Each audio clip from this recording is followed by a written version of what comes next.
नमस्कार दोस्तों, mechanical logic में आप सभी का स्वागत है। दोस्तों, ये 400 टन की योंगडन की प्रेस है और इसका जो व्हील है ये क्लच वाला, और इसके अंदर एक अनचाही आवाज़ आ रही है और आवाज़ भी कभी कभी काफ़ी ज़बरदस्त हो जाती है। तो इसको भी हम खोल रहे हैं। तो इस क्लच के ऊपर जो कवर लगा हुआ है उसको भी खोलेंगे। और ये मशीन पहली बार खुल रही है और देखिए सारे बोल्ट हैं जो वो कंपनी से सील किए हुए बोल्ट हैं, सारे ही सभी को लॉक किया गया है। अभी हम इसका जो कवर है उसको उतार रहे हैं बाहर। अभी जितने भी इसके एल की बोल्ट हैं 1 बाई 1 सारे इसके एल की बोल्ट खोल रहे हैं। और खोलने के बाद जो कवर है हम पोल लिफ्टर की मदद से अभी हम बाहर निकाल देंगे इसको। और ऊपर से हमने चेन को लगा लिया है और जो लास्ट बोल्ट ऊपर के 2 बचे हैं तो उनको अभी हम एलकी से खोल रहे हैं। और इसको खोलने के बाद जो हमारा कवर है ये क्लच का और व्हील से हट जाएगा। व्हील से जो कवर है हमने बाहर निकाल लिया है। अभी हम इस कवर को साइड में रखेंगे। ये कवर काफ़ी भारी है, जैसे ही प्रेस 400 टन के उसी हिसाब से इसका कवर है। और कवर भी जो है इसका कंपनी फिटेड ही था और मतलब एक ही 1 पीस में बना हुआ है। तो अभी हमने कवर उतार दिया और उसके बाद जो हमारा क्लच ड्रम है और जो व्हील है जिसके ऊपर बेल्टें लगी हुई हैं ये हमारे पास बच गया है। अभी हम इसका जो ये क्लच ड्रम है जिसके अंदर क्लच की सीलें वगैरह होती हैं तो इसको अभी हम खोलेंगे। और खोलने से पहले हम निशान ज़रूर लगा लें। और जैसे हम बोल्ट खोल रहे हैं इसी तरह से हम एक इसके अंदर हुक लगाएंगे जिससे हम इसको उठा पाएँ। ये वाली हुक हमने पहले लगा दी है, थोड़ा बारी लगा के इसमें अंदर गैप कर लिया था और बाकी बोल्ट ढीले कर लिए थे। और सारे बोल्ट इसके हटा देंगे और इस हुक से इसको बाहर निकालने की कोशिश करेंगे। ये काफ़ी भारी होता है और इसके अंदर गियर लगा होता है। ये बोल्ट सारे खुल गए हैं अभी। और अभी हमने पोल लिफ्टर लगा दिया है और अभी हम इसको बाहर निकालेंगे। और निकालते समय बहुत ज़्यादा ध्यान रखना होता है क्योंकि एक तो ये बहुत ज़्यादा भारी है, वज़न बहुत ज़्यादा है इसका। और जब ये वहाँ से निकलेगा तो ये जंप करेगा। और ये चेन भी हम एक ही डाली है इसके अंदर क्योंकि वहाँ पे अगर 2 चेन लगाते हैं तो बाहर निकालने में मुश्किल आ रही थी इसको। तो अभी हमने इसको व्हील से अलग कर दिया है क्लच को। और ये जो पार्ट है दोस्तों इसी के अंदर सीलें होती हैं। जब हम क्लच को ऑपरेट करते हैं तो ये ड्रम अंदर से मूव करता है। और ये इसके लेदर हैं और लेदर भी अभी खोलने के बाद थोड़ा पता लगा है कि ये थोड़े ब्रेक हो गए हैं, टूट गए हैं और काफ़ी घिस भी गए हैं। तो अभी हम इसका अंदर से जो आवाज़ आ रही है व्हील के उसको चेक करने के लिए ये लेदर भी हम बाहर निकालेंगे और ये बोल्ट भी हमें खोलने पड़ेंगे क्योंकि हमें ये गियर बाहर निकालना पड़ेगा। अभी हम इसको बाहर निकालेंगे। इसके लिए हमें कोई मतलब हुक नहीं है इसके पास जिससे हम निकाल पाएँ। और जो इसके अंदर होल दिया गया है वो बिल्कुल नीचे आ चुका है, जिसके साथ हम हुक लगा के बाहर नहीं निकाल पाएंगे इसको। ये वाला होल है यहाँ पे, और ये अगर होल ऊपर होता तो आसानी से बाहर निकल जाता। हमें मशीन को डाउन करके खड़ाना था।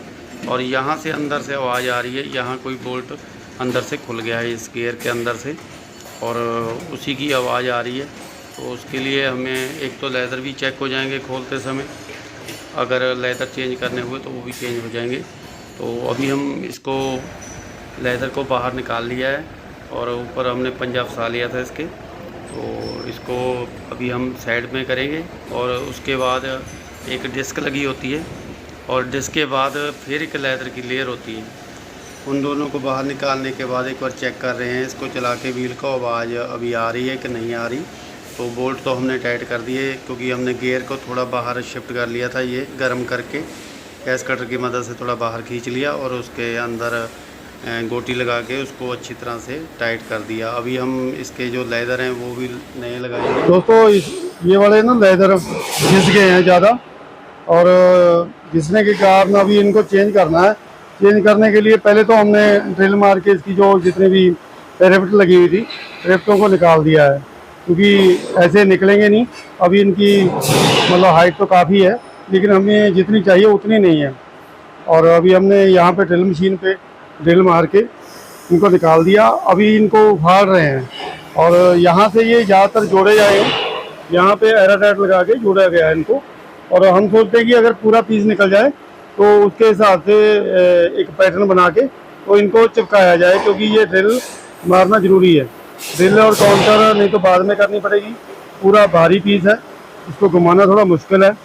अगर ये पूरा पीस एक निकल आए तो उसके ऊपर हम नए पीस रखेंगे, ये वाला पीस रखेंगे। तो हम सोच रहे हैं कि अगर एक पीस पूरा निकल आएगा तो ऐसे रख के इसके ऊपर तो ये सुराख वाला ऊपर आ जाएगा और इसको सील लंप से बांध के इसके अंदर ड्रिलिंग कर लेंगे। ड्रिलिंग के बाद और बाद में यहाँ पे ड्रिल मशीन से काउंटर कर देंगे और उसके बाद इनको यहाँ पे रख के रिफ्टिंग कर देंगे, जल्दी हो जाएगा। और अगर नहीं पीस निकलेगा तो फिर सारे पीस उतारने के बाद और साफ करने के बाद इसको इस तरह से चिपकाएंगे और चिपकाने के बाद जब जुड़ जाएगा तो दूसरी साइड से इसके अंदर होल मारेंगे। उसमें थोड़ा समय ज़्यादा लगेगा और सोच रहे कि समय कम लगे। और दोस्तों सभी लेदरों को इतना ज़ोर से इतना बढ़िया तरीके से जोड़ा गया था कि काफ़ी मुशक्क़त के बाद कि एक आधा पीस बच जाए, लेकिन जोड़ा ही इतना अच्छा हुआ था कि लेकिन टूट ही रहे थे। कोई भी पीस, एक भी पीस मतलब साफ हमारे पास नहीं निकल पाया। तो फिर हमने जैसे भी इनको तोड़ के बाहर निकालने की कोशिश की, क्योंकि समय बहुत ज़्यादा लग रहा था, क्योंकि लेदर काफ़ी ज़्यादा लगने थे तो दिक्कत आ रही थी। तो हमने ये सारे तोड़ के बाहर निकाल दिए और उसके बाद यहाँ से ग्राइंडर लगा के अच्छी तरह से इसको साफ़ कर रहे हैं। और जितने रिफ्ट थे पहले हमने ड्रिल मार दिए थे इसके अंदर, कुछ पीस फिर भी बीच में फंसे हुए रह गए थे और उनको इस तरह से काट के बाद में बीच में से बिल्कुल ही निकाल दिया और जो डिस्क है हमारी इसको बिल्कुल ही क्लीन कर दिया। और अभी हम इसके ऊपर पीस रख के देख रहे हैं। ये लेदर का पीस है और ये तकरीबन 1200 से लेकर 1800 2000 के आसपास, जितना भी आप बढ़िया लेना चाहते हो जो ज़्यादा लंबे समय तक चले तो उसी हिसाब से इसका रेट है।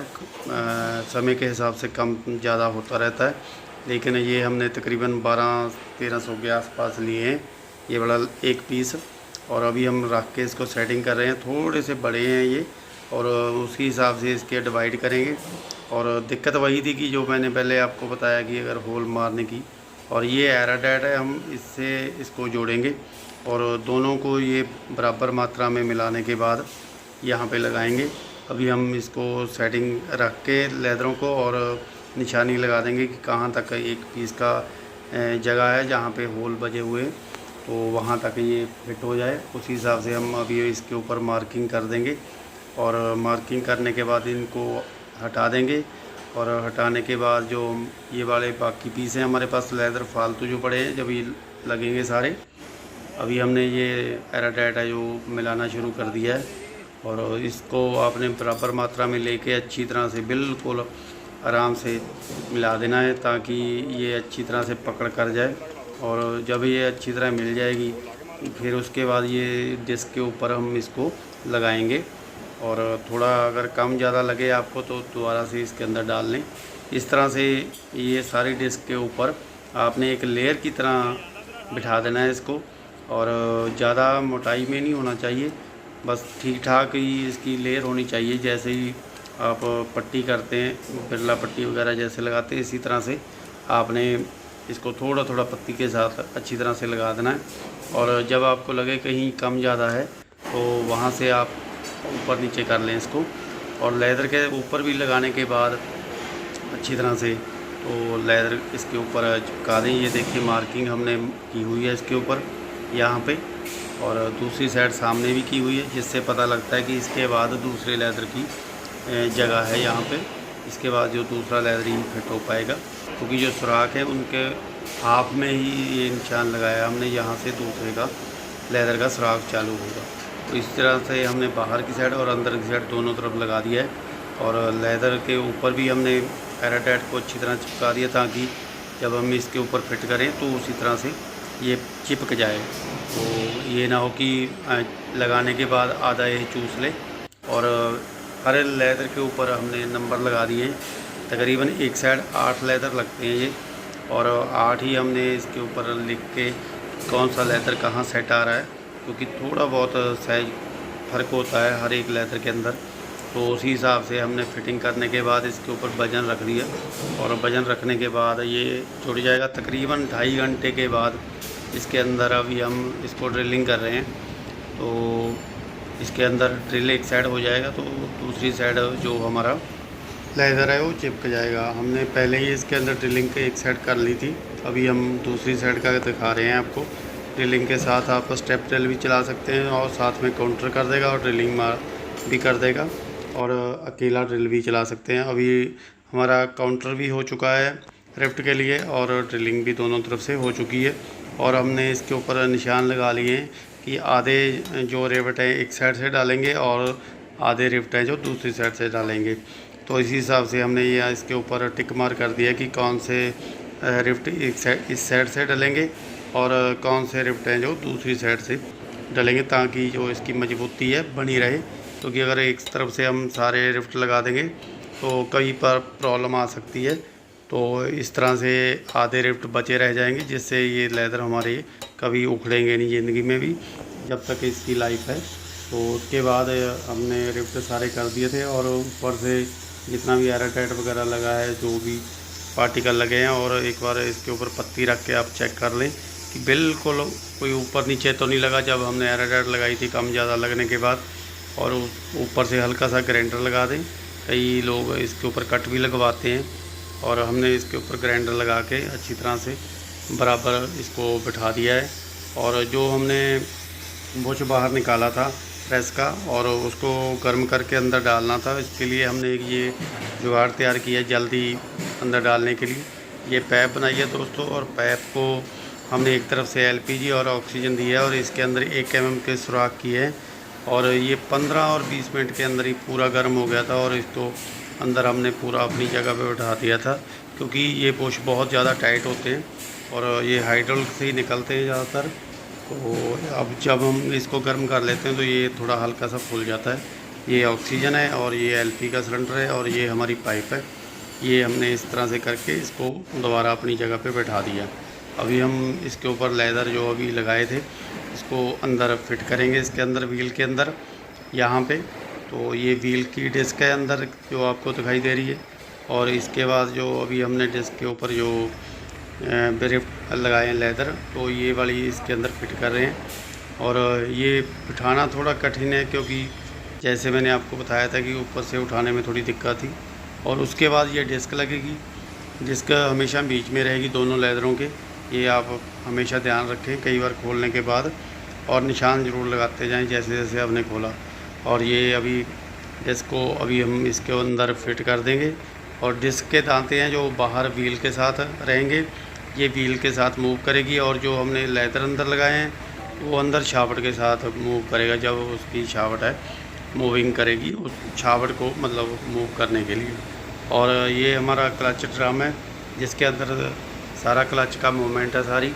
और वो दूसरा भी हमने लेदर इसके अंदर लगा दिया है प्रेस के, और हमारे गियर के ऊपर बैठ गया। और ये दांते पूरे बैठाने थोड़ा कठिन काम है, और जो निशान हमने पहले लगाया था उसके साथ मिला लें निशान को। और जब हम इसको अंदर फिट करेंगे तो ये बिल्कुल ही सीधा होना चाहिए। अगर आप एक तरफ से डालने की कोशिश करेंगे तो कभी नहीं डल पाएगा। जब ये बिल्कुल ही सीधा हो जाएगा 90 डिग्री पे, तो इसके दांते मैच हो जाएंगे। और चेक करते रहें, जब मैच हो जाएंगे तो तुरंत बड़े ही आराम से ये अंदर फिट हो जाएगा। और फिट होने के बाद आप बोल्ट लगा लें इसके साथ, ताकि ये ऊपर अभी चेन के साथ पकड़ा हुआ है। तो बोल्ट के अंदर पैकिंग जरूर लगाएं जो पैकिंग पहले लगी हुई थी, और जितने आपने लेदर लगाए हैं जितनी उसकी मोटाई बढ़ी है उसी हिसाब से इसकी पैकिंग थोड़ी बढ़ा दें। अभी हम इसको चला के देख रहे हैं कहीं फंस तो नहीं रहा, तो ये बिल्कुल अच्छा राउंड ले रहा है, ठीक है। अभी इसके साथ अभी हम पैप वगैरह लगाएंगे इसके साथ, और इसका पूरा ट्रायल करेंगे कि ये प्रॉपर वर्क कर रहा है। और दोस्तों मशीन का जो क्लच है प्रॉपर वर्क कर रहा है। आपको ये वीडियो कैसी लगी दोस्तों, लाइक और शेयर ज़रूर करें, और दोस्तों के साथ ज़रूर शेयर करें, और कमेंट ज़रूर करें अगर आपका कोई सुझाव हो और जहाँ आप कुछ पूछना चाहते हो। तो आपको भी प्रेसों में कोई प्रॉब्लम आती है तो मैंने बहुत सारी वीडियो बनाई है, जाके मेरे चैनल पे देख सकते हैं। और मेरे चैनल को ज़रूर सब्सक्राइब कर लें ताकि ऐसी वीडियो आपके लिए लाता रहूँ।